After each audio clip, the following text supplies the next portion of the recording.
Hello everyone, welcome to the Digidev channel. In this series, we are going to learn about clean architectures with repository pattern, and after that, we're going to learn about CQRS. So, I know that most of you haven't worked with clean architecture, and that's why you are watching these videos. And I have struggled to use this architecture and learn this architecture by myself, and I struggled so much. And I know the desperation of learning a new thing and don't understanding it. And I only understand it or understood it once I worked on a project in a company, and someone explained it to me, and I watched it in a real project.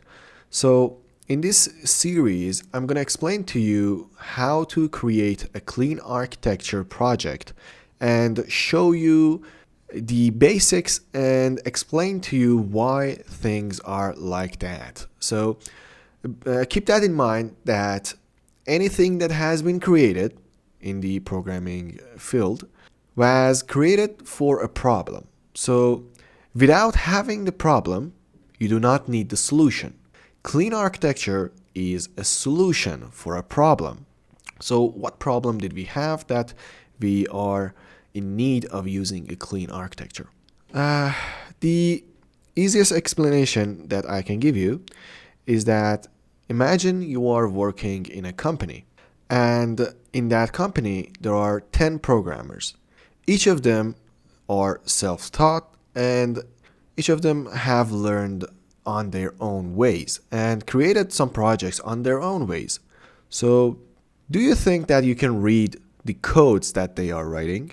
Or do you think that the codes that they are writing are like you? I'm sure they're not. So the clean architecture was built to set a standard. And the standard is that we are all going to create our projects in the same way, and we are going to put our files in the same directories. So anyone that is going to work on these projects, when they want to change something in the database, they know where they should go. If they want to change something in the business logic, they know where they should go. So that's the reason that a clean architecture was introduced, and that's why many companies love this architecture, because everything is clear and straightforward. So now let's go into the structure of a clean architecture. I don't want to make you bored on images on the internet and theoretical examples. I will give you theoretical examples on the way, but for now we are just going to jump into code and see how we can create the clean architecture inside Visual Studio. So first, I want to create a blank solution. I click Next, and let's call it Clean Architecture Example, and let's hit Create. Alright, now we have a blank solution which has nothing. So if I open it in a file explorer, here you can see I only have a solution. Now, what do I want to do? First, I want to create a folder called SRC. This has nothing to do with clean architecture. It's just something that keeps your project cleaner.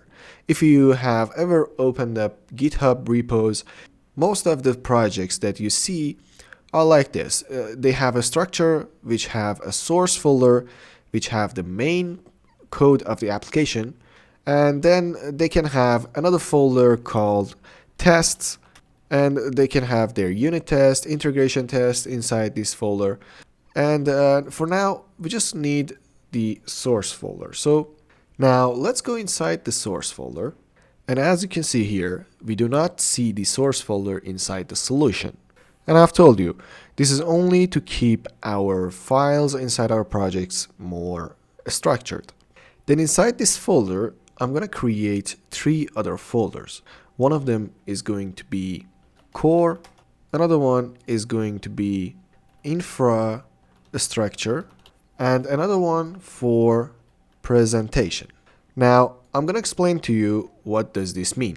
So In clean architecture, the core means that the application logic and the data models or entities that we are going to have as tables inside our database.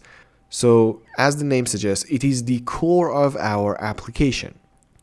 Anything related to business logic, anything related to the data that we're going to have is going to go inside the core folder.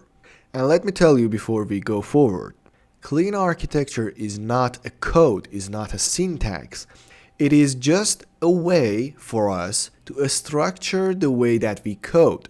So I'm gonna say I'm gonna put the business logic inside this folder, I'm gonna put something else inside this folder, and something else inside this folder.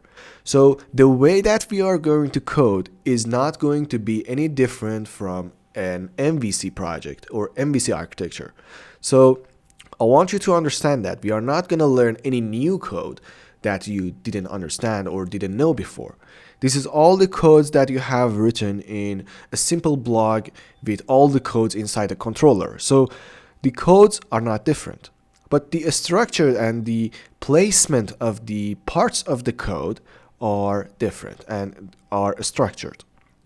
So after the core, so now we know the core contains the business logic and our entities.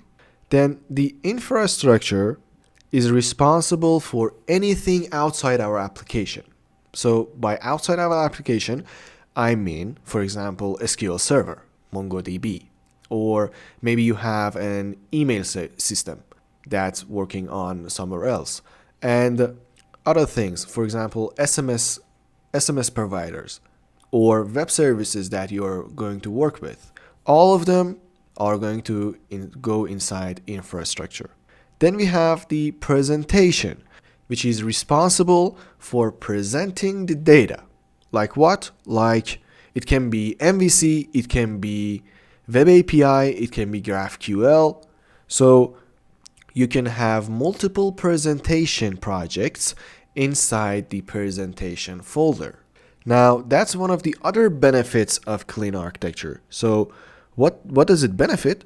It benefits that when we separate our code inside business logic and outsources or infrastructures, the presentation layer can be the way that we present the data doesn't matter. It can be a web API, it can be an MVC, it can be GraphQL or gRPC or anything else, and they are all going to use the same business logic and the same outsources that we have.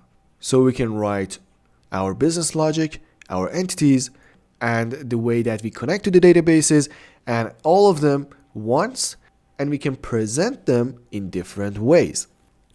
So when we dive into clean architecture more, you're gonna see how it works. Now, I want to create a new folder inside my solution, and I'm gonna name it core as the core that we had here. Why do I create the folders again here? And why didn't I only create it here and I created inside my source folder by hand? The reason that we have created these folders by hand and we didn't just created the folders here is because the folders that are directly inside the solution will be virtual folders and they are not real folders. So if I create another folder, let's create a folder called test, or we have test. Let's create something called Digidev. And if we go inside here, as you can see, we do not have any folder named Digidev. So we might have a virtual separation of folders inside our solution, but we do not have it inside the raw source code. So we want to have these folders when we send them to the GitHub.